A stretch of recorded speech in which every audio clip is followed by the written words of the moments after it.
always do a little bit of wiggling to get ready. So I'm always encouraging people to do the same thing. Okay, here we begin. Eden here would just be Spiritual Boom, as always, and we're just shaking you up. The world is just a place of beautiful chaos right now. So I hope you're doing okay. So I have with me Crystal Abeel. Say hello. Hello, everyone. Awesome. Okay, I just want to give you guys this biblical slogan. I don't know if that's the correct word or correct terminology. I've been using this a lot the past 2 weeks, so I feel like I wanted to share it with you guys. So it says, "No weapon formed against me shall prosper." I want to share that. Whoop whoop. And then I want to share with you guys a little story. So I'm up in Akron right now, and from Georgia in the South. I went to a funeral this weekend in South Carolina. It was the first time I've seen a handful of my family from Georgia since my divorce, which has been the divorce has been about 2 years. So it's been a little chunky period of time. Yeah, these are people, my cousins, people that I've grown up with, and they've seen my former husband for years. Like, he's been a part of their lives for years. So again, it was a funeral. It was not about me. Yet I went there with my 2 kids, and no one asked me how I was doing, how things are. And it doesn't have to be like, Eden, oh my gosh, you're divorced. Are you doing okay? But just this like kind of pat on the shoulder or something. Hey, a significant thing just happened to you. How are you doing? You're here by yourself with your 2 kids. So something has switched up. So I was a little amazed by that. So I want to put it out there to everybody. If you know of someone who has just been through a significant relationship change, especially now, just open up to them. It doesn't have to be, again, how is your divorce? Just how are you? You've had some significant changes in your life. Because I also wonder if people just don't know how to talk through this, if they're really uncomfortable with it as well. And with everything that's going on right now, getting relationships falling, changing completely. My life in the past 2 years, 80%, I think I've said this before, 80% of relationships have changed. And also when you go through a divorce, I was prepared for it, but you're also not prepared for some relationship shifts. It doesn't matter how conscious or how aware you are of them. Some things just happen and you're like, oh my gosh, I didn't expect this. So it's been a beautiful, tumultuous time, and I'm good, yet it'd still be nice sometimes. Would you agree, Crystal, for people to go, hey, how you doing? What do you Absolutely. think? Okay. Thank you for letting me pontificate about that a little bit. All right, let's talk about Crystal. For those of you that are listening, I always like to give ages so people can kind of know where people are. Not that age makes any difference to me. Yet she's 37, and I've expressed to you guys, I want some young people or younger people to come on this platform, because a lot of the folks that come here are in their 50s or 40s. And knowing that through this ascension, that a lot of younger people have been mind controlled or led to believe certain ways of doing things, which are not the case. Anyway, on one of her pages, I love this. She called herself a spiritual playground attendant. So I'm going to quote that. She formerly lived in a tiny house. So we might talk about that a little bit. I saw you're an avid hiker. She is an energy healer in Klamath Falls, Oregon. Did I say that right too? Yeah, Klamath. Yeah. Awesome. Beyond practicing Reiki, remote and in person, she is an Ascension mentor where she can access your multi-dimensional self by getting in touch with 27 different dimensions of consciousness by using a combo of clear empathy and clear cognizance. So she just knows things and she feels things. I can relate. She channels higher guidance, divine love, and light to assist in growth, healing, and evolving. She feels energy and vibration like I do in her body. And her passion is to help you. Oh, look at that. Open your heart, connect to your inner guidance, and embody love and light. So I'm so, I don't know if excited quite covers the word. I suddenly feel this connection to you, which is overwhelming and it's very cool and not to be corny at all. All right, what do you say about all that? Your intro. Thank you so much. Sometimes you forget what you're really doing. And so it's just great to have like a wide perspective of it, of like, oh yeah, I do all that stuff. Mhm. Yeah, and y'all have to know she sent me a bio and suddenly I'm like, oh gosh, this needs to be a little bit meatier because she does some really good stuff. And we don't know each other. So this is the first time I've met Crystal, which a lot of guests I have some relationship to or know of someone. So we connected on LinkedIn, which is really awesome. So I want to go into first, how did you get into this divine spiritual work? And we started to talk about this off camera, but now it was so good. I'm like, let's wait. I want it to be fresh. So please share. Well, sure. I feel like I've been self-aware my whole life. And that just led to being super sensitive, sensitive to the point that even as a kid, I would hide under my parents' chair at a ballet recital. Like I couldn't like be in the limelight or anything like that. And I think in order for my parents to understand me a little bit better, they started some self-growth workshops and awakening. And my dad learned quantum healing techniques and stuff like that when I was about 10. No way. Okay, let me ask, do you have Yeah, siblings? I do. I have a Okay. twin brother and an older sister. Oh my gosh. Okay, proceed, please. Yeah. So, so my parents started their huge growth when I was about 10. And, I kind of just thought they were weird people oming in my living room and I wanted to avoid it at all costs. So what you talked about quantum stuff. So what else did they Mhm. partake in? What did they teach things themselves, or this was just about inner growth for them? My dad learned quantum healing and natural force healing. Natural force. Okay. Natural force, I think those are the names of it. And he had a lot of success healing strangers, but he didn't have a lot of success healing within the family, maybe because he was too close to it or something like that. So at a young age, I just remember I had a really bad flu one day and my dad gave me some healing, and my whole entire body broke out into hives. And then after the hives went away, I was completely healed. I was totally fine. So the sickness literally went out through my skin, the biggest, largest organ, as fast as possible. So I was like healed in 15 minutes. So Oh my at a gosh. young age, I knew healing was possible, So when your dad suggested it, were you just like, all right, and then you were like, whoa. Where were you in no, believing them, or? yeah. So I think I always knew that it was good. So I would ask for it, I Okay. think I was like, can you do healing on me or can you do muscle testing on me? And so I was kind of gung ho with it, or at least at the start. And then, maybe as a teenager, I was like rebellious because it's what my parents were doing. Mhm. Right. And I went to so at this time my parents are going through lots of like self-help workshops and things like that, and we went to some T. Harv Eker workshops, and so that was like my 16-year-old rite of passage, was to go to warrior training with T. Harv Eker, which is like bending rebar with your neck and walking across hot coals and things like this. So I Oh know my that mind gosh. over matter is possible. And one of these mini workshops at this big workshop like really resonated with me, and so I went up to the instructor and I was like, will you be my spiritual mentor? And you were And 16. I was 16. Oh my Yeah. gosh, this is so beautiful. Oh, And so I went to this guy's so Sati and Raja hosted all these David Data workshops, and his polarity of divine feminine and divine masculine like really resonated with me. So I went to one of his meditation retreats, at the time it was called Enlightenment Intensive. And while I was there, my Kundalini opened. oh my gosh. So abruptly, so forcefully, I actually went into shock and was throwing up. And I don't feel like whether they were able to hold space for me. I think they were able to hold space for me, but I don't think they really knew that, oh, that's your Kundalini that just woke up.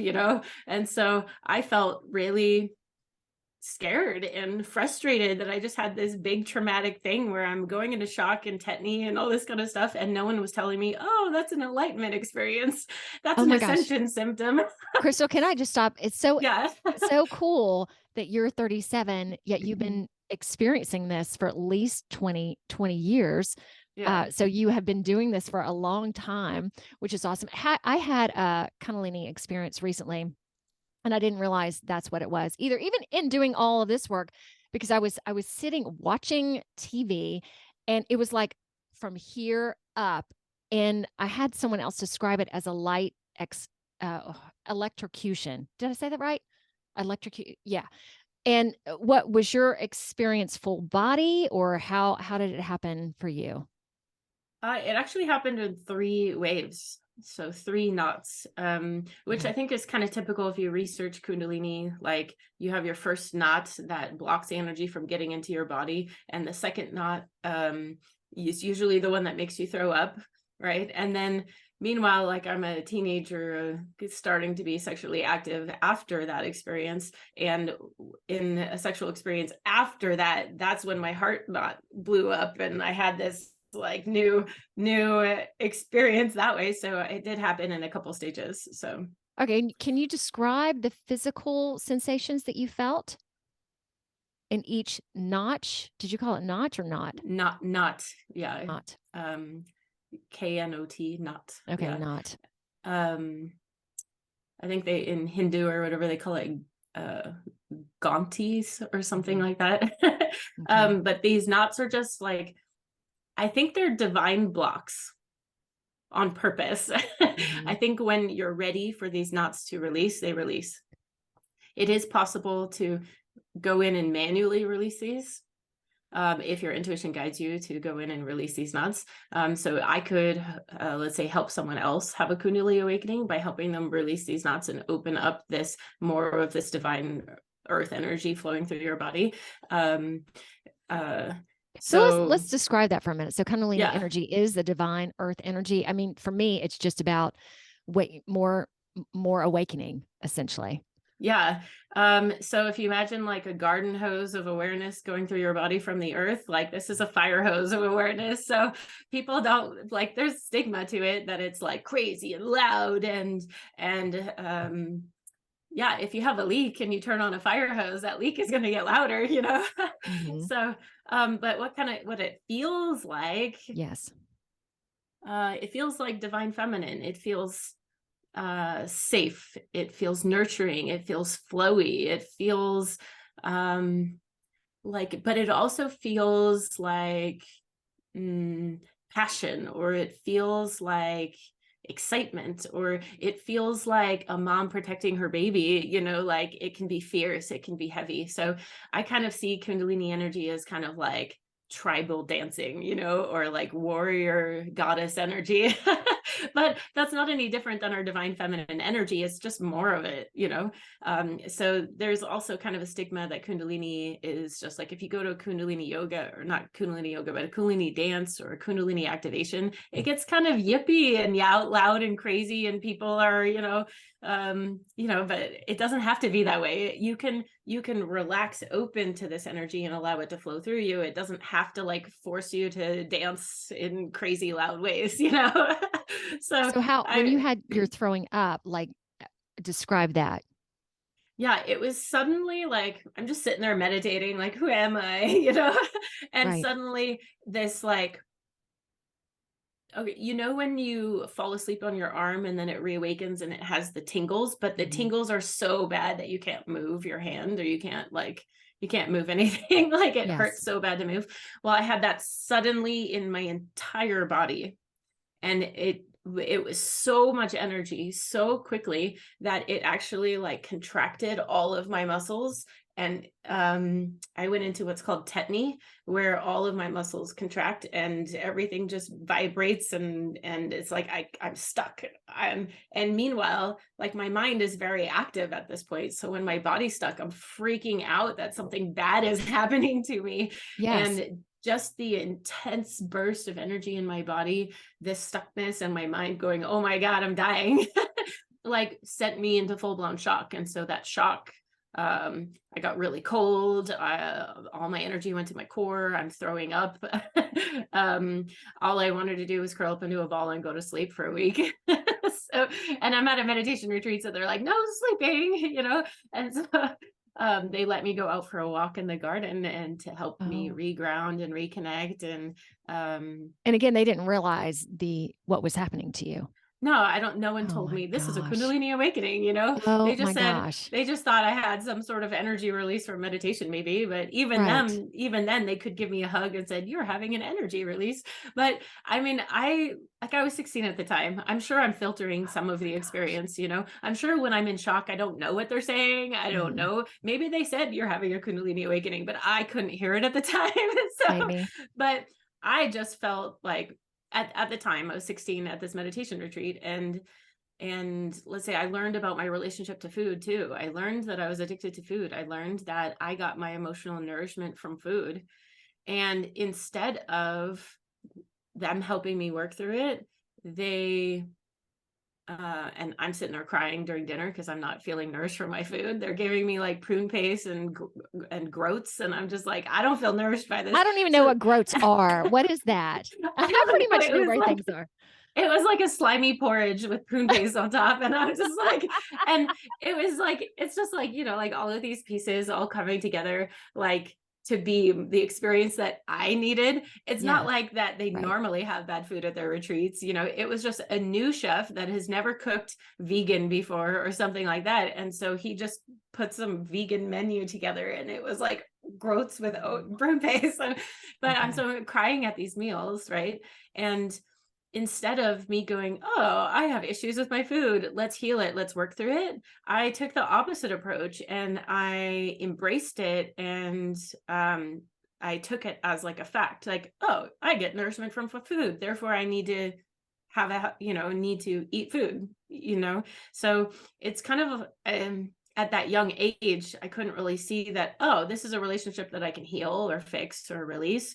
It was more of like, I need to, like, I justified it, like, and I embraced it stronger. And so actually for the next 6 or 8 years, I had a real issue with food. Like, I had more of an addiction to food. Whenever I was upset, I went and ate food. And that was one of my coping mechanisms when I was younger too. When I had an emotional meltdown, or when the world was too much for me, my mom gave me a spoonful of peanut butter. Try to be and have an emotional meltdown while you're eating peanut butter. It's just like, you're sitting there, you can't. It forces you to be in the present moment. Peanut butter forces you to be in the present moment. So I never thought about it that way. Yeah. All right. But if you also think about it, that's like one reason why a lot of people are addicted to food, is because it's a way that they can connect to their senses in the present moment.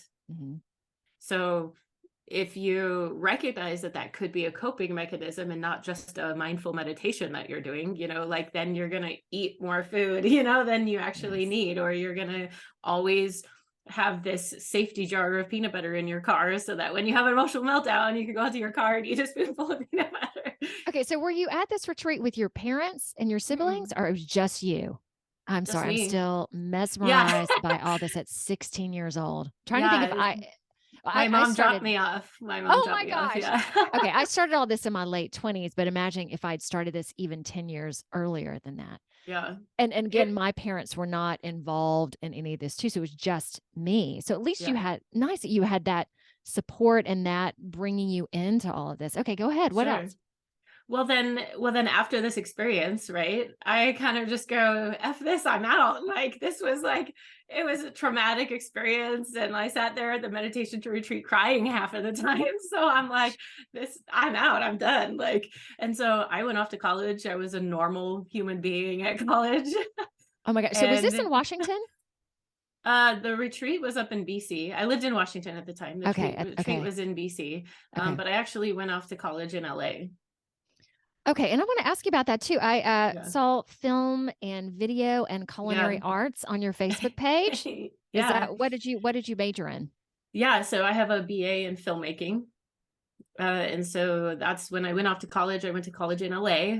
I lived with a parent's friend, and it was a different type of college. Like, I do everything different. So I didn't go off to a college, that was like, esteemed or accredited or had dorm rooms or anything like that. I kind of just went off to a filmmaking college where there's 7 girls and 93 guys or something like that. Like, Gosh. and I mean, I love that I have a degree in filmmaking, and I actually used it for 10 years on corporate videos and things like that. So it's great. I know how to use headphones and a microphone, so and a laptop. I know. Isn't that But great? Yeah. yeah, I feel you. when I was in film school, it was still film, you know, like Yeah. there was like the last year of film school was digital, you know, and all that kind of stuff.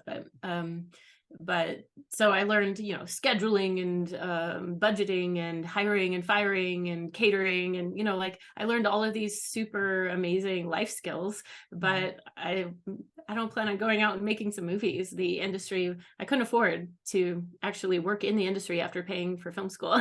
So you know, I was tough, right? I was super sensitive, so I put on this really hard, tough shell to get through film school. And it was kind of tough to navigate because I knew that I had a huge heart. I knew that I had love and compassion for everyone, and I treated everyone that way. But then I put on this really, really hard exterior shell where I was kind of a bitch, you know, or Yeah. if someone told me I couldn't do something, I was like, oh yeah, watch this. So I tried really hard to be one of the guys. Like I was carrying 4 cables, one on each arm, which are like really heavy film cables that you used to run 200 amp powers across the, you know, the yard and stuff. And so I took this like warrior energy to it. Like I'm going to fight my way through this. And it totally burnt me out fighting my way through life. And you know, you mentioned earlier, you know, some narcissistic relationships. Yeah. So I manifested a couple of those that were happy to help me break my walls down again and again and again and again. So Thank you for them. yeah, I found someone with a sledgehammer, so they were able to break down all of my walls. Oh, well, And good for you, even though I'm sure that was challenging. yeah, I moved home broken after film school, like really broken. And then I kind of regrouped myself. Like I feel like I've had 5 lifetimes already. But so after film school, I moved home, I kind of regrouped myself, and then I ended up becoming a poker dealer. Oh my gracious, Crystal. And so I Wow. moved to Vegas. No And way. Seriously, you yeah, have had like 5 lives. Okay. How so did that come to you? well, all of this is okay. So during film school, Yeah. no one would come to my parties. So, you know, I mean, because like people are gimmicky, right? They need a theme or something. So one of my friends said, hey, poker is really popular right now. Why don't you throw some poker parties? And I was like, okay, I don't really know how to play poker, but let's throw some poker parties. So I rented a house in you know, for the last year of film school, and I Yeah. just threw poker parties every Wednesday night or every Thursday night or something like that. And everyone came. I had like 20, 30, 40 people playing poker. So that's how I got into poker. And then meanwhile, I moved home pretty broken after my emotionally abusive relationship. Yeah. And I lived with my grandfather at the time because my grandmother had just passed away. So I was helping ease that transition for him. And we would go out and play poker together because that was one of his things that he liked to do. So we'd go to the local casino, the local tribal casino, and go play poker. And he was kind of pressuring me to get a job, and I should have a job because I have $150,000 in student loan debt from film school that I'm not going to pay off ever at $75 a day in the film industry. So I'm sitting there playing no limit poker at the tribal casino, and I tipped the dealer $5, and so a light bulb went off like, oh my gosh, dealers make a lot of money. So I went up to the floor man and I said, I want to be a poker dealer. And he's like, well, you've been playing here for a few weeks and we really like you and you tip well. So sure, I'll teach you how to be a poker dealer. Come to my dealing school down the street. And so I signed up for the dealing school. And within 6 weeks, I knew all of the pit games, all of the poker games. And I got hired on call at 4 different casinos, and one of them finally gave me a full-time position 3 miles from my house. And so I kind of was like, okay, I'm going full-time into poker dealing. And For being sensitive, that was probably the hardest job. I could have, I like imagine like, people gambling and then blaming you for them losing their mortgage, or like you're shuffling cards of random chance and then they are mad at you, and, or they're fighting with this person next to them or bickering over this, like it's a dark place. Casinos can be very dark places. Exactly. And as an empath, I picked up on all of that. So, but I found coping mechanisms. I found ways to support myself. I worked like 3 days a week and then slept 4 days a week to kind of cope with all of this. But meanwhile, I'm like, my body is internalizing all of the stress. I'm having autoimmune conditions. I can't eat anything except chicken, vegetables, and chocolate, and that's it. Like otherwise, I have an immune reaction. So I kind of get frustrated from eating only chicken, vegetables, and chocolate. So I sign up for culinary school, and I'm like, I want to learn how to cook more than just chicken breast and steamed vegetables. Like I want to learn how to cook. So I went to culinary school and learned how to cook anything and everything, and it was really cool because just learning how to prepare everything, learning how to cook everything allowed me to widen my perspective about food and be like, oh, I can eat that and that and that and that and that. And that. There was like 47 different vegetables that I had never tried before, Delicious. So it kind of helped me encourage a rainbow diet. And this was right about the time that like I'm at the peak of my anxiety. And I'm noticing when I'm at home, I'm either passed out, fatigued in bed, or I'm pacing, like, and nothing, kind of nothing in between. So I think this is about 2015 at this point that I just decide like, I don't want to live like this anymore. I don't want to be so stressed and so anxious that I can't eat food. I Yes. can't sleep. I don't have energy to play or, spend time with my friends. I can't go to a party because I'll have a panic attack. I can't go and have a drink at the bar with some friends. Like I can't do this stuff that like normal human beings should be able to do. And so I So would just you say this is remember, a very dark time for you, or how would you categorize it? I don't think it was dark. I mean, I still feel like my heart's open and I'm a loving person. I'm just miserable. So I'm happily, like my friend will describe me, happily unhappy. Got it. I was just content being unhappy all the time. Okay, So and saying that now and looking back on it, can you look at that and go, "Oh my gosh, look at what my life was like." yeah, Okay, so yeah. how did you break Oh, through it? yeah. So I remember a really key turning point in 2015 where it was like, oh my God, I don't want to live like this anymore. So I made the choice. The choice happened first. And I figured out that I have two possibilities. Okay. I could kill myself to not be here anymore. And then as an empath or as a caring, compassionate person, I'm like, I can't do that to my friends or my family. Like, I can't do that to them. That I would be a horrible person if I did that. So that kind of saved me. I also was like, you know what? I have friends, I have family, I have support, I have money. Like, I could do it a different way. So I decided to be like, okay, I'm going to do everything in my power to get better.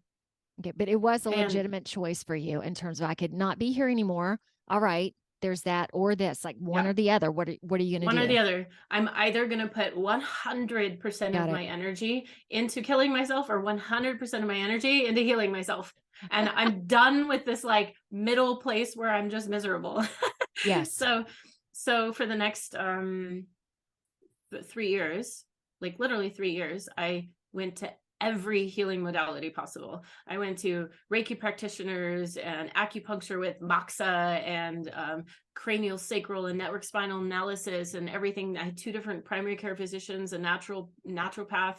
I had a gastroenterologist and a gynecologist. I even went to an ENT. Like, I mean, I just went to everything. I signed up for float pods and I meditated in float pods 3 days a week. And I hiked hundreds of miles every summer to get some nature therapy. I put so much effort into healing myself. I literally was like, I'm not putting any effort into the contrast, into the pain and the suffering. I'm just putting all of my effort into healing myself.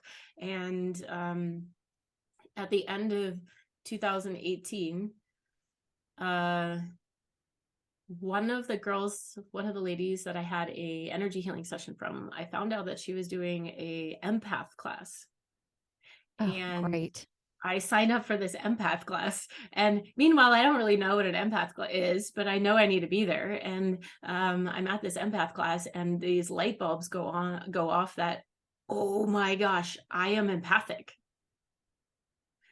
That's why I go to the doctor and I have 20 symptoms. These aren't my symptoms. These are like, I'll walk by someone on the street with a broken hip and my hip will hurt. And then I'm thinking, my 3D mind is thinking, what did I do to hurt my hip? Oh, I must have twisted it getting out of the car yesterday or something, blah, blah, blah, And it's like, no, I'm picking up on that person's energy. I'm picking up on that person's physical symptoms. So I go to my primary care physician and I say, hey, I have these 20 symptoms. And she's like, I think you're crazy. I think you're hypochondriac. I think you need to go see someone, and so they sent me to a counselor, and the counselor is like, oh, you have major mild depression, and you have bipolar disorder, and you have blah, blah, blah, blah, blah. And I'm just like, what? Like, no, that's not me. No.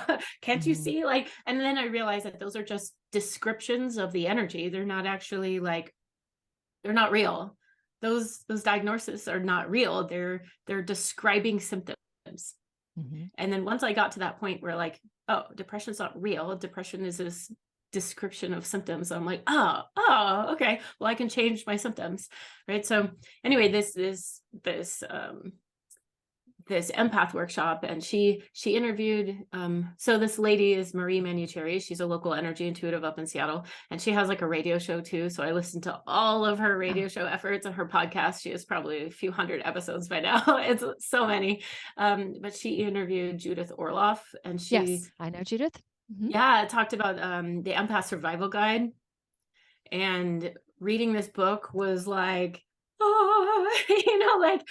oh my gosh, I already do all of these things, but I thought they were coping mechanisms and I was judging myself for all of them. I didn't realize that those were like exactly what I needed to do to get through the airport or to get through work or things like that. I'll have to interject this because this is really interesting. My first teacher was really good friends with Judith. So I interviewed her. This has been like 20, she's been around for a while. So it's so neat that you would bring her up. Love that. All right.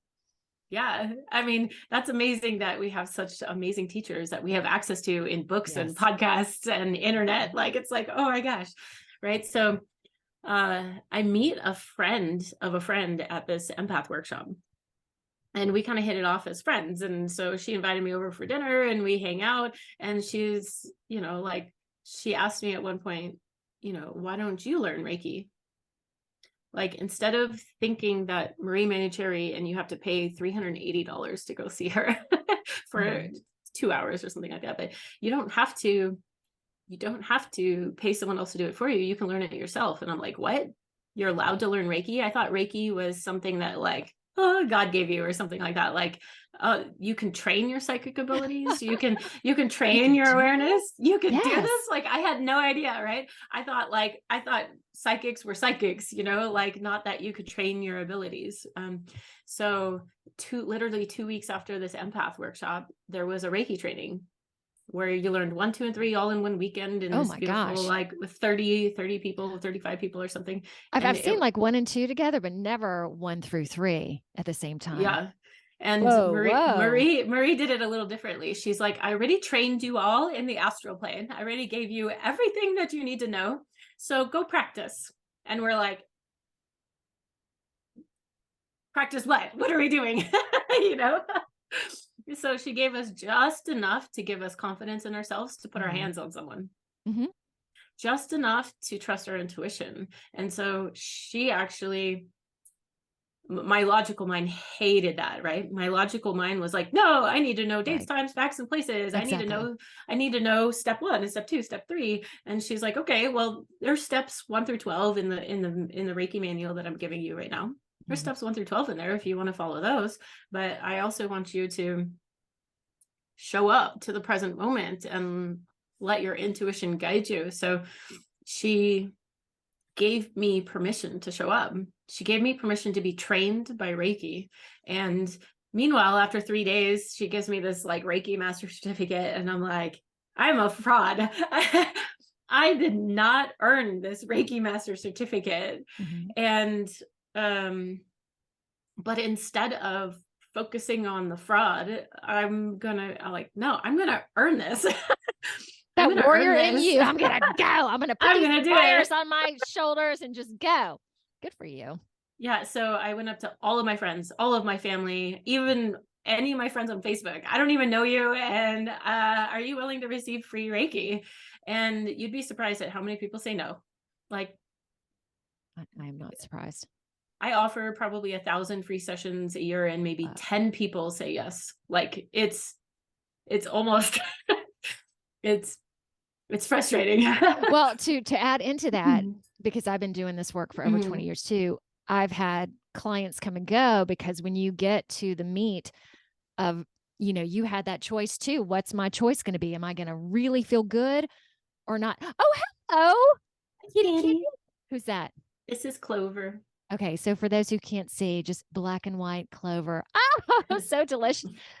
When it gets to the point of starting to be hard, or, you offering these free sessions for someone to open them up, like a lot of people are like, no, I'm good with my life as it is. And they don't know how much more fabulous it could be. Okay. Wow. Or they're so caught up in how weird it is that they can't get out of their mind and allow weird into their life. So let me ask you this, and we'll go back.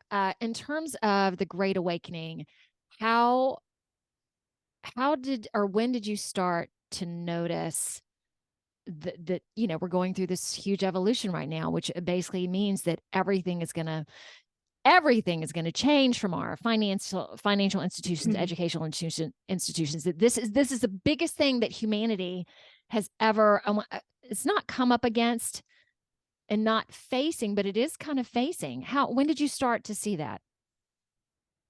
I mean, I think for me individually, I kind of felt my call to action to heal myself in 2012. And could I put words to it that I'm going through an ascension right now? No, I just knew I had to get out of Vegas and go heal myself. But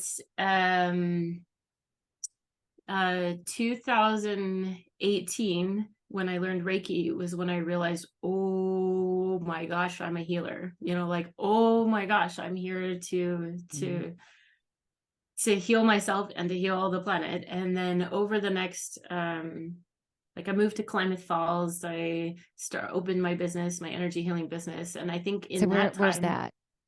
Oh, Klamath Falls, Oregon. Yeah. Okay. Yeah. Okay. Yeah. Got it. Klamath Falls, Oregon. Yeah. So, I'll step back just a little bit. Yes.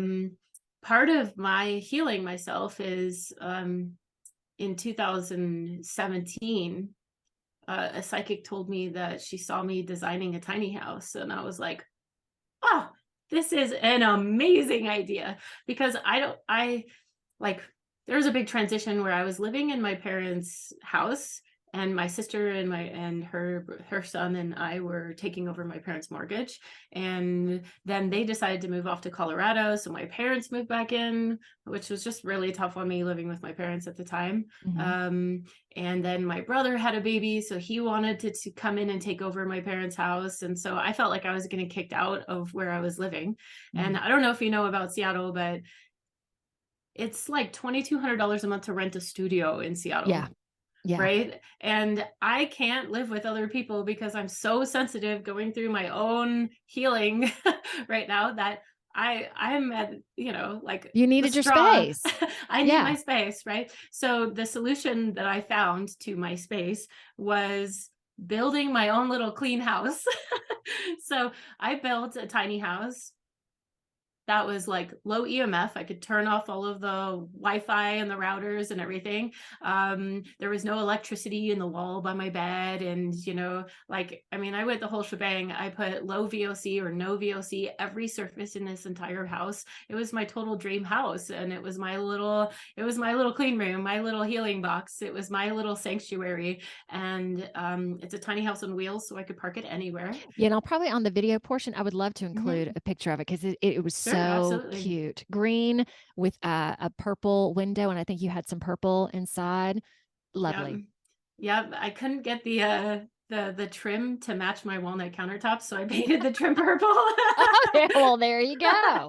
So yeah, there's so many windows. There's like 23 windows in this little 288 square foot tiny house. So you built it yourself too? Is that what you said? So I hired a tiny house company called Seattle Tiny Homes. Mm-hmm. And at the time, the owner of the company charged me like $500 to custom design a tiny house. And so I custom designed every single square inch of this house. Like, and we designed the kitchen around the fridge, and we designed the bathroom around my little clawfoot bathtub that I found. So my tiny house had a clawfoot bathtub in it. I saw that too. A little mini awesome. one, but I needed a bath so that I could heal my body from all of the Right. stress that I'm going through. And so this was like my little healing sanctuary that I had like moved into my little box. And then that combined with through some serendipity, my aunt's best friend owned a horse ranch, and she was interested in renting out a spot to a tiny house because she was like, oh, I want some more income or more help with the horses. And so she allowed me to stay on her horse ranch in exchange for some barn chores, which was awesome. Some horse therapy too, you know, and I'm savvy with horses. I worked at a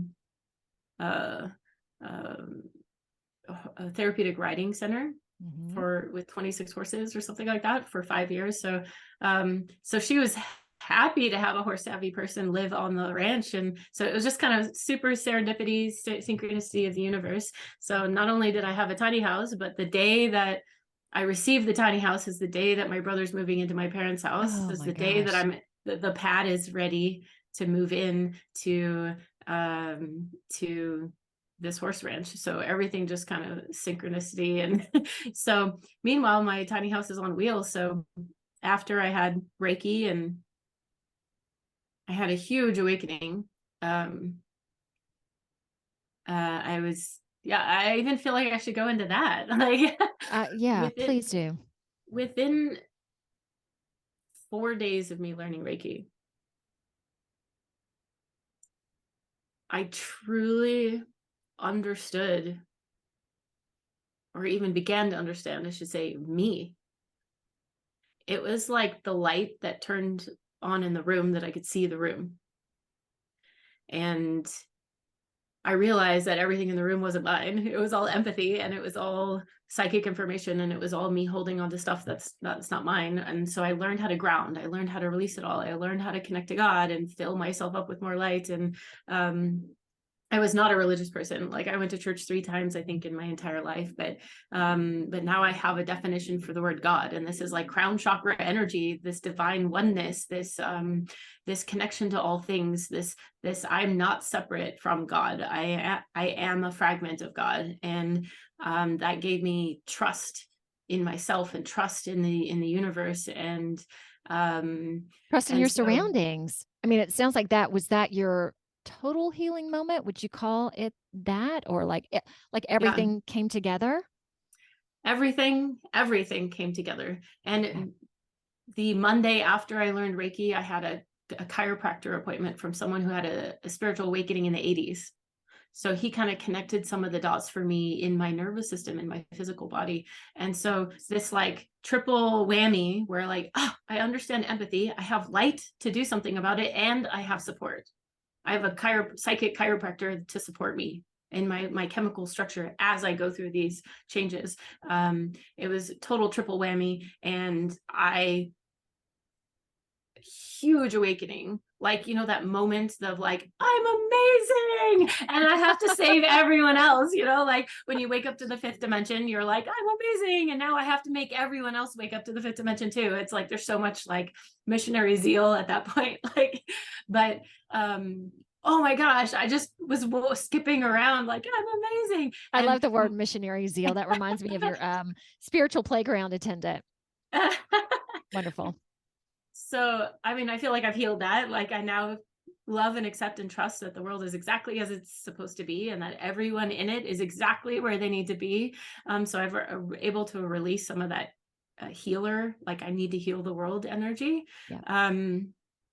But I have not had another panic attack. I have not slipped into depression. I have not. And this was 2018, was that right? October 2018. Okay. Yeah. So yeah, 4+ years now, never had another panic attack. And kind of the sky's the limit. I learned that, oh, this is how you open your heart. This is how you heal yourself. This is how you look at yourself. This is how you hold space for yourself. This is how every time you look at yourself, there's something that you can bring into balance, or something that you can work on, or something. And instead of like taking this victim attitude where this is what's broken about me, it was more of like, oh, this is what I'm ready to heal today. Oh, I know what I'm working on. Like, I have a project for today. Like, so it was a total perspective shift. Instead of judging myself for everything that's going on in my body, I was like, oh, this is what I get to practice Reiki on today. This is what I get to heal today. And then because I was practicing this on other people too, it depersonalized it for me.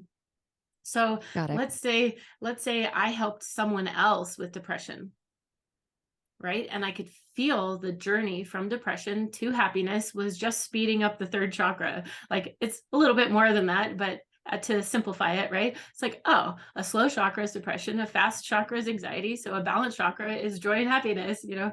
So I was able to kind of detach emotions from the energy system, or the physical symptoms from the energy system. And so it helped me like realize that, oh, it only took an hour for me to help this person go from depression to happiness. Can I do that for myself too? So I noticed that when I'm healing my own third chakra, everyone in my life that presented themselves to me as like a client or as someone willing to receive healing was also learning the third chakra. And so I could learn the third chakra from so many different angles. So like the universe was teaching me how to heal the third chakra from all different angles. And I found that, you know, if I healed myself, then everyone who showed up wanted that same healing. Or if I was stuck myself, everyone who showed up was to teach me different aspects of it so that I could move through it. Or that person that I needed to train me in the next step showed up. So everything there is there to support you, like, or to support me. Like, everything is there that you need to move through this stuff. It's just a matter of like showing up to it and trusting it, trusting that like we are connected to something divine. And every time you show up to Reiki or whatever tool you're using, whether it's like tarot or meditation or, you know, downhill skiing, like, like you can show up to this however you want to show up to this. Mm-hmm. I just find that when you consciously show up with a curiosity, with a learning mind, it gives you permission to work through it, you know, without all of that suffering. It's still painful. There's just none of that suffering anymore of this is happening to me and zooming into the pain. I'm now zooming into the solution. I'm now zooming into the help that I have to get through the pain. Or so it's just a perspective shift.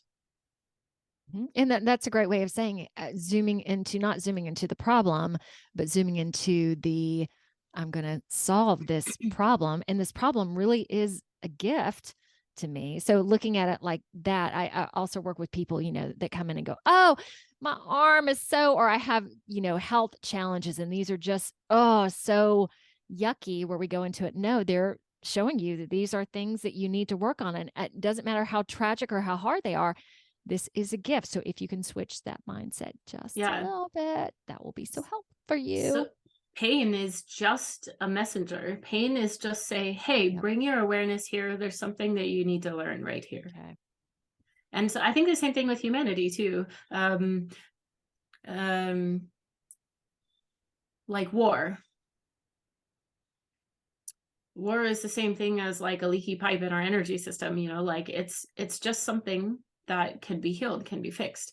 But the more that you focus on the war or fighting the war or light versus dark, the more that you're actually contributing to the battle. So you actually can't solve the war by focusing on the war. You solve the war by focusing on the peace, by focusing on love and acceptance and forgiveness and, you know, that kind of stuff. So, and that's one reason I call myself a heart-centered healer, is because my job isn't to break down the old systems. My job is to help people open their heart so that we can let go and release of old systems.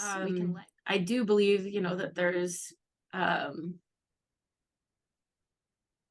activists and or healers that their job is to focus solely on the war, is to focus solely on fighting the battle. And I think as we raise our vibration, there's just going to be less battles. There's not going to be, yes. It's not going to be the same type of battle either. So I feel like my job is to focus on what we're creating. And so when people are looking over here at the problem, I'm like, how about you look at the solution while you navigate the problem? So it's kind of like while you're driving a car, are you looking where you are right now, or are you looking 10 feet ahead? You're looking at where you want to go, so it doesn't have to be a million years in the future or even 80 years in the future. It could be 5 seconds in the future that I want to create this in my life. Okay, set that intention of going that direction. And then you have help to get there. Then you can surrender to the present moment. Your heart will guide you there, but your heart will guide you to whatever you're focusing on. Yes. So if I'm focusing on the war, my heart will guide me to the war. If I'm focusing on the peace, my heart will guide me to the peace. So that doesn't mean that, like, if I'm focusing on peace, does that mean I'm ignoring the war? Right. No, it means that I'm not putting my focus on it. But if my intuition tells me to do this or do that or do this, then I will do that. But it's coming from a place of navigating from my heart rather than focusing on the problem. Right. Just like you said, Crystal, right now you can be peaceful, even though there is all this hubbub, and you can live this incredible life right now. This isn't something for the future or something that is going to come. It's just going to get more fabulous and more fabulous as time goes on. Yet it is here now. Yeah, you don't have to wait until something outside of yourself changes in order for you to be at peace, harmony, and bliss. Like, you don't, all of that is inside of you. And so I think this is a journey of self-awareness, where I'm taking my awareness off of the exterior world and putting it onto the interior world. And then once I'm being aware of myself, then I realize, oh, am I in my head or am I in my heart? Am I judging things or am I loving things? Like, it's empowering ourselves to make choices. Oh, I don't want to be in my head analyzing and processing and judging everything. I want to be in my heart, where I feel calm and peaceful, even when the world is a tornado right now. So to teach people that your awareness is something that you can actually move. Your awareness is like a tennis ball of light. And this tennis ball is like your GoPro camera. Like, where is your GoPro camera? Your own personal spiritual GoPro camera. What are you focusing on? And this little tennis ball of light will add light to anything that you focus on. So a lot of people, their GoPro camera is focusing on other people or on the problems, on the leaky pipe in their house, on the war in the world, on the news, on the conflict or whatever. And that's giving your power to those things. And that's all on purpose. That's all trained. We are trained to give our power to those things. We're trained to give away our power. So when you start bringing your awareness to yourself, you'll notice that most people, their awareness is in their brain, where we're analyzing and processing and thinking and comparing and contrasting, all in this beautiful prefrontal cortex that we have, and that leads to usually lots of anxiety and lots of separation, because our brain sees separation, our brain sees contrast, our brain sees differences. And I think these are very, very wonderful, valuable tools to have once you can love the differences, once you can recognize the duality or polarity or the contrast is all on purpose. But until then, I would say do your best to keep this tennis ball of light in the middle of your core, in the middle of your heart, where there is always peace and balance and harmony and bliss. Like, and there might be only this much of it in there right now because you haven't learned how to foster it or grow it or heal it or balance it or release the grief that's painful while you're in there, or release the judgment that is blocking your light from yourself or blocking your light from others, or things like that. But so it is a journey of kind of finding our inner light, finding our core, moving our focal point to this place. And this doesn't mean, I think there's so much like misconceptions about what this means. What does living in the heart mean? Or what does it mean to center myself? Or what does it mean to observe myself? And it doesn't mean that you're sitting in a cave in Tibet somewhere meditating for 30 years, you know, like you can hold your awareness in your heart as you talk on a podcast, as you drive a car, as you go to your job, and you know, or as you balance your accounting, or as you play games on your iPhone. Like you can hold awareness in your heart.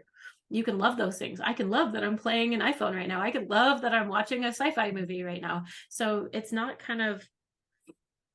like you have to take energy away from your life to bring your awareness to your inside world.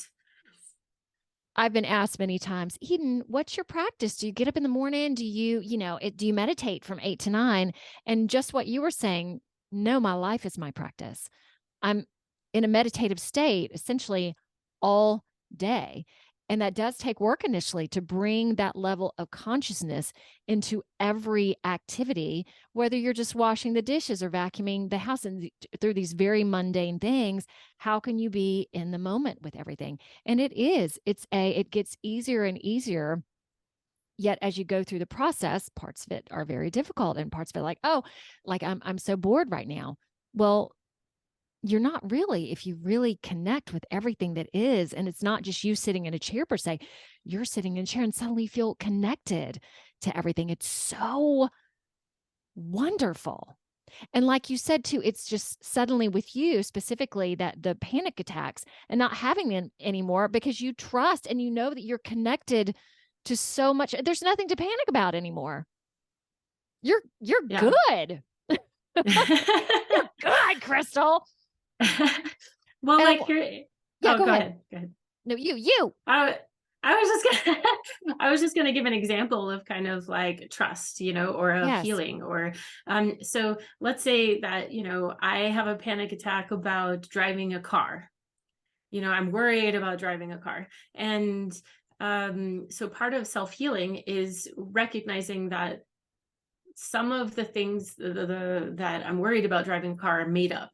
I'm imagining the worst case scenario in my head. So as I start to become self-aware and I realize that I can control my thoughts, that I don't have to imagine the worst case scenario anymore. I can start to imagine the best case scenario. I can imagine that I get to that place safely, right? So another part of it is, have I healed the trauma from the last time I drove the car and crashed into a tree or a fire truck or something? You know, like, can I let go of that trauma in my energy system so that I can feel safe driving the car? Can I also start to trust the synchronicity of the universe, where if I'm meant to get to the store, I will get to the store, or if I'm meant to crash my car into a tree, I'll crash my car into a tree. So you stop worrying about the worst case scenario. You stop giving all of your energy to the worst case scenario. And I think there's a lot of layers, that especially if you have trauma from crashing a car in the past, that you just have to peel back some of these layers. You have to heal some of these thought processes. You have to notice yourself when you are starting to be anxious about driving the car or something like that. So, and you can apply this like analogy of driving the car to anything that you're anxious about in your life. What do I need to do to feel safe driving my car? And it's almost always ground. It's almost always connect your root chakra. It's almost always heal your root chakra to release that trauma so that you don't worry about the car anymore. So that's one of the things that I do in a Reiki session, is we just go through and heal the root chakra. We go through and release the trauma in your energy system. And what's funny is, like, you might be afraid of driving cars because you crashed a car in your past lifetime, or in a parallel lifetime, or a future lifetime. Exactly. And that energy is showing up in your energy system right now. So you might not even have a logical reason for this fear. Right. But it's showing up in your energy system. So I think everything is accessible in the present moment through your energy system, through connecting into this right here. This is your holographic proxy device for consciousness. Nice. And I really appreciate what you said right there too. It isn't about, oh, I'm just going to be super positive about everything and I'm going to create the best scenario and that's what's going to happen. It's not that. It's like this letting go of control that you don't know what's going to happen, yet somehow you're going to trust it. Maybe you are going to hit a tree, but you have to trust, not but, you just trust it all and maybe you'll get there, but it really just doesn't matter. If you trust, then you can let all this stuff go. And that's really hard to do.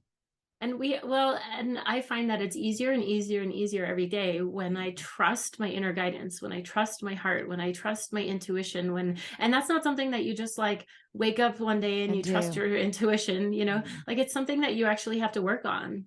It's something that I ask myself, is it my highest good to have some water right now? Is it my highest good to have some hot chocolate right now? Is it my highest good to go for a walk today? And you develop a trust with your guidance. You develop a trust with your intuition. And like I was saying, like, our hearts will guide us to whatever we're focusing on. So it just becomes more important. What am I focusing on?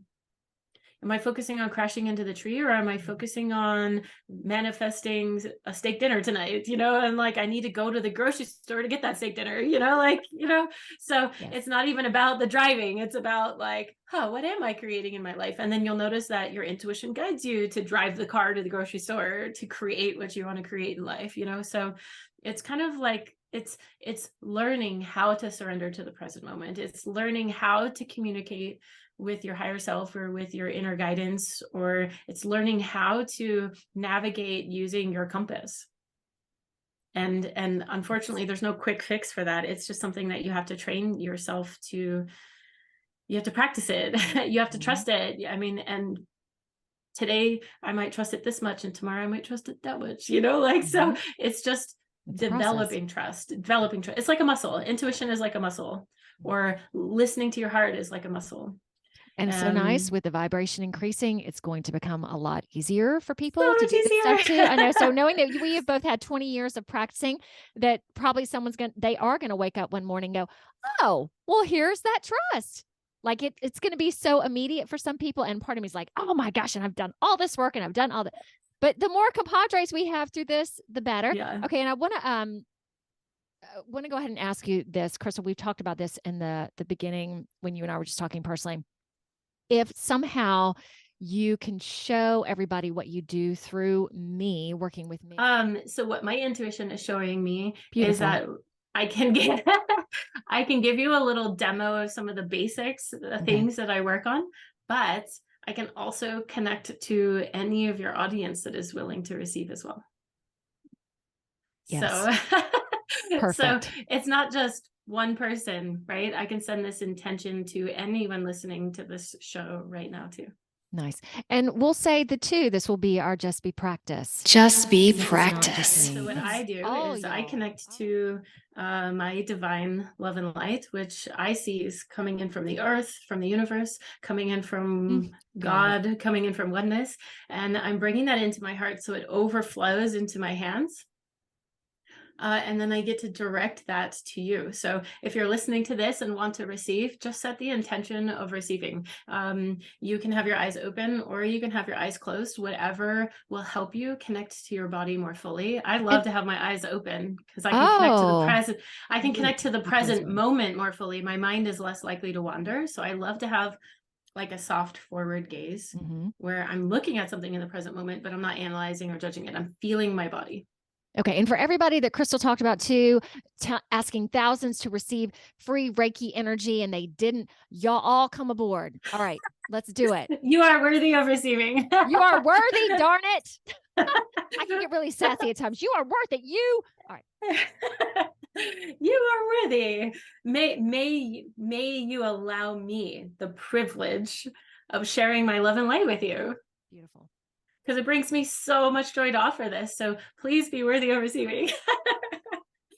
So I'm channeling tens of thousands of gallons of love and light right now. And so you are allowed to receive as much of this as you're ready to receive. So Okay, so we'll go into, so I'm connecting to you, right? Okay, and then I'm going to start at the root chakra.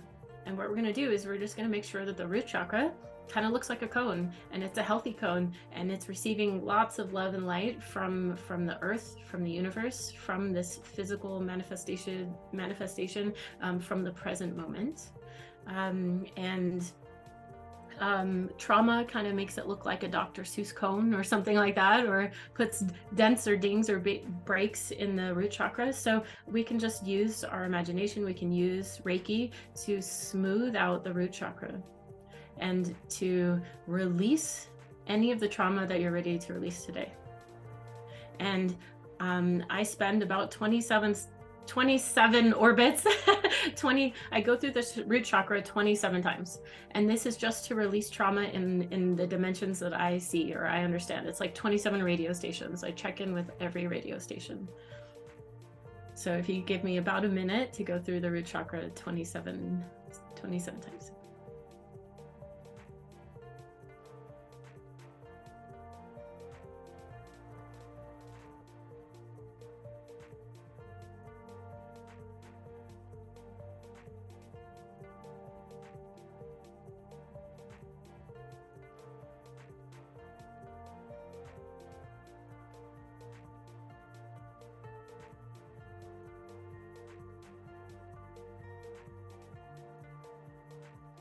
Okay, and then I make sure that the energy from the earth, energy from this present moment, can make it up your spine, up your pillar of light. So I'm going to do that 27 times also.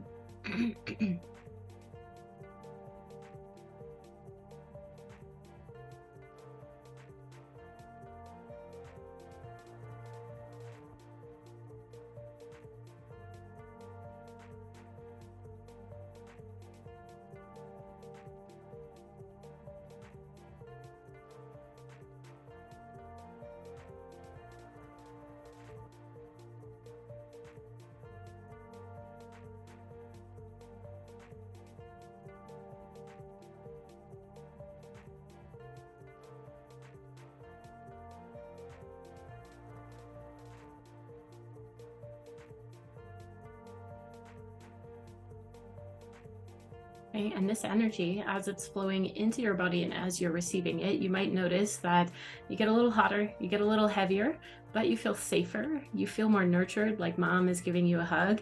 And if there is any pain in your body, the pain just gets a little bit louder because we're turning on the light in the present moment. So it just gets a little louder. So just be okay, feel safe, even if there's a little bit of pain in the body. Okay, so the way that we balance this hot, heavy energy is that we also connect to the energy above. We connect to the crown chakra, to oneness or to God. We are receiving all of this light and knowledge and guidance from above. And this energy cools, calms, and lifts the body. So if you give me a minute, I'm just going to go through the crown chakra 27 times and heal any bends, any dings, any breaks, or anything like that in the crown chakra, asking it to open to all the colors of God. So white light is rainbow light. So see if you can get curious about all the colors of God, all that is oneness.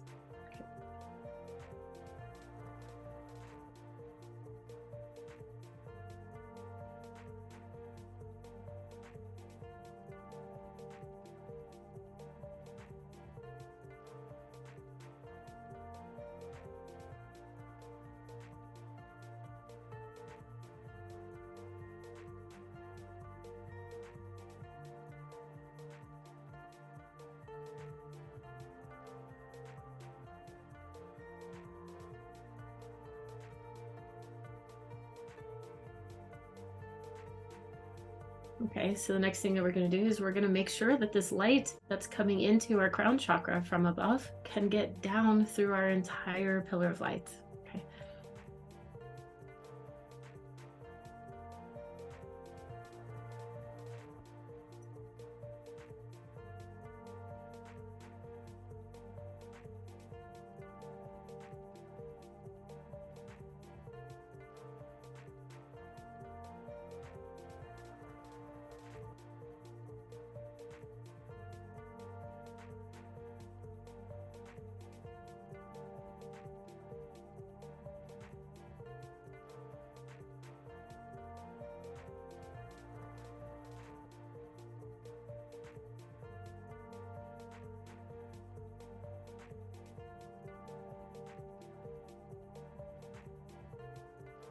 Okay, so now if you imagine we have connection to the hot energy from below and the cold energy from above, we'll imagine both of those energies meeting at the center of you, meeting in your heart.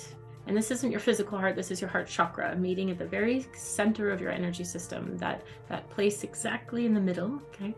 And this energy from above is filling up your middle with cold light, and this energy from below is filling up your heart with hot love. So love and light, okay? And it should, when these ingredients come to balance in the heart, it kind of feels like warm water. It feels like that sigh of relief as you soak into a warm bath. So as this energy comes into your heart, you might notice the alarm bells turn off, stress turns off, worry just melts away, grief has a way to release, and shame has a way to be let go, you know. So it just feels like a sigh of relief. It feels like an allowing, an accepting, a forgiving, a surrendering, a letting go, a giving up to God, a giving up to the universe.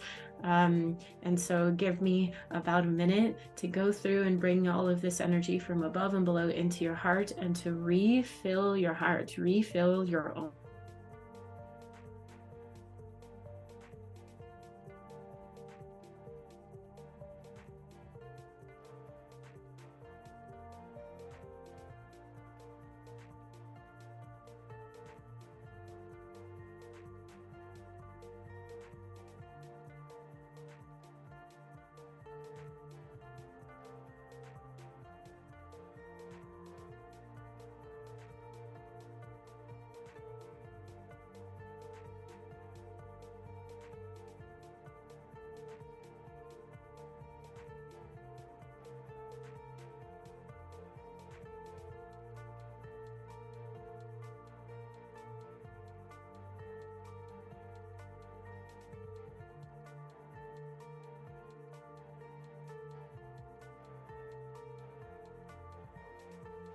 Now, if you imagine this light that's coming into your heart right now, this love and light is filling up and overflowing your heart, okay? We want to use this love to refill all of our bubbles of light, our physical body, our mental body, our spiritual body, our subconscious. We're just filling our entire self up with this light. So we're allowing our heart to overflow into every bubble of our energy system, every octave of our being right now.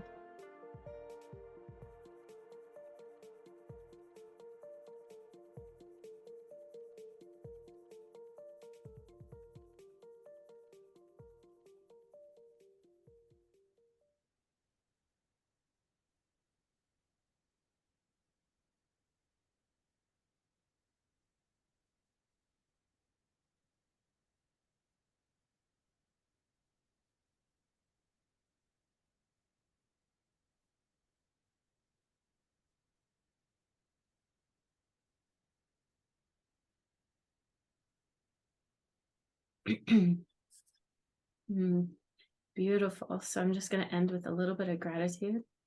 Thank you so much for this opportunity to practice connecting to the present moment and receiving love from the universe. Thank you so much for this opportunity to practice connecting to God's light and to receiving light from the bigger picture, from the divine plan. Thank you so much for this opportunity to refill my heart with life force energy.